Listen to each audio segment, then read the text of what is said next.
जय श्री राम। माघ मास महात्म्य का पहला अध्याय।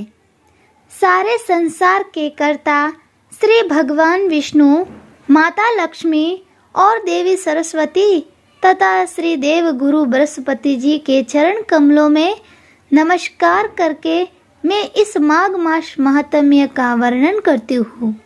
एक समय श्री सूत जी ने अपने गुरु श्री व्यास जी से कहा, हे आदरणीय गुरुदेव, कृपा करके आप मुझसे माघ मास का महात्म्य कहिए, क्योंकि मैं आपका शिष्य हूँ।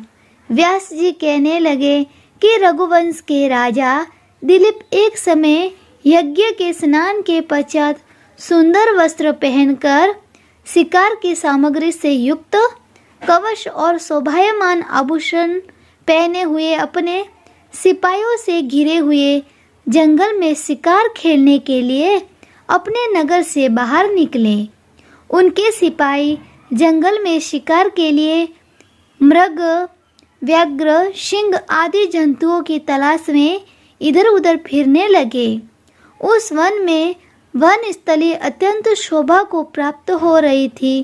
वन में कहीं वृक्षों पर मोर नाच रहे थे, कहीं मृगों के झुंड फिरते थे, कई गिद्दड़ अपना भयंकर शब्द कर रहे थे, कई गैंडों का समूह हाथियों के समान फिर रहे थे, कई वृक्षों के कोटरों में बैठे हुए उल्लू अपना भयानक शब्द कर रहे थे, कई सिंहों के पदचिन्हों के साथ साथ घायल मृगों के रक्त से भूमि लाल हो रही थी, कई दूध से भरी थनों वाली सुंदर भैंसें फिर रही थी, कहीं पर सुगंधित पुष्प हरी हरी लताएं वन की शोभा को बढ़ा रही थी, कई बड़े बड़े पेड़ खड़े थे और कहीं पर उन पेड़ों पर बड़े बड़े अजगर और उनकी केचुलियां भी पड़ी हुई थी। उसी समय राजा के सिपाहियों के बाजे की आवाज़ सुनकर एक मृग वन में से निकलकर भागने लगा और बड़ी बड़ी चौकड़ियां भरते हुए आगे बढ़ा। राजा ने उसके पीछे अपना घोड़ा दौड़ाया, परंतु मृग पूर्ण शक्ति से भागने लगा। मृग कांटेदार वृक्षों के एक जंगल में घुसा और राजा ने भी उसके पीछे वन में प्रवेश किया, परंतु दूर जाकर मृग राजा की दृष्टि से ओझल होकर कहीं निकल गया। राजा निर्जन वन में अपने सैनिकों सहित प्यास के मारे अति दुखी हो गया। दोपहर के समय अधिक मार्ग पर चलने से सैनिक थक गए और घोड़े रुके। कुछ थोड़ी देर बाद राजा ने एक बड़ा भारी सुंदर सरोवर देखा, जिसके किनारे पर घने वृक्ष थे। इसका जल सजनों के हृदय के समान पवित्र था। सरोवर का जल लहरों से बड़ा सुंदर लगता था। जल में अनेक प्रकार के जल जंतु, मछलियाँ आदि इधर उधर फिर रही थी। दुष्टों के समान निर्दय चित्त वाले मगरमच्छ भी थे। किसी किसी जगह लोभी के घर के समान सिमाल भी पड़ी हुई थी। जैसे विपत्ति में पड़े हुए लोगों के दुखों को हरने वाले दानी पुरुष के समान ये सरोवर अपने जल से सबको सुखी करता था।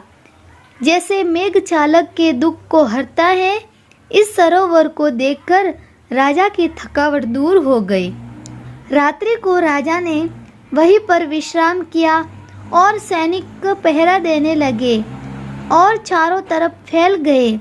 रात के अंतिम समय में शुक्रों के एक झुंड ने आकर अंतिम समय में पानी पिया और कमल के झुंड के पास आया। तब शिकारियों ने सावधान होकर शुक्रों पर आक्रमण किया और उनको मारकर पृथ्वी पर गिरा दिया।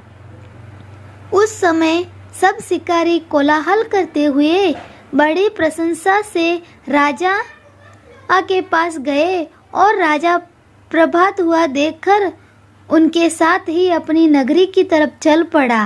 रास्ते में एक तपस्वी को देखा, जिसका शरीर तपस्या और नियम के कारण बिल्कुल सूख गया था, जो मृगशाला और वक्कल पहने हुए था। राजा ने ऐसे घोर तपस्वी को देखकर बड़े आश्चर्य से उसको प्रणाम किया और हाथ जोड़कर खड़ा हो गया। तब तपस्वी ने राजा को कहा कि हे राजन, इस पुण्य शुभ मार्ग में इस सरोवर को छोड़कर तुम यहाँ से क्यों जाने की इच्छा करते हो? तब राजा कहने लगा कि हे महात्मन, मैं तो माघ मास में स्नान के फल को कुछ भी नहीं जानता। कृपा करके आप विस्तार पूर्वक मुझको बताइए। हरे कृष्णा। तो आज माघ मास का प्रथम अध्याय समाप्त हो गया। राधे राधे।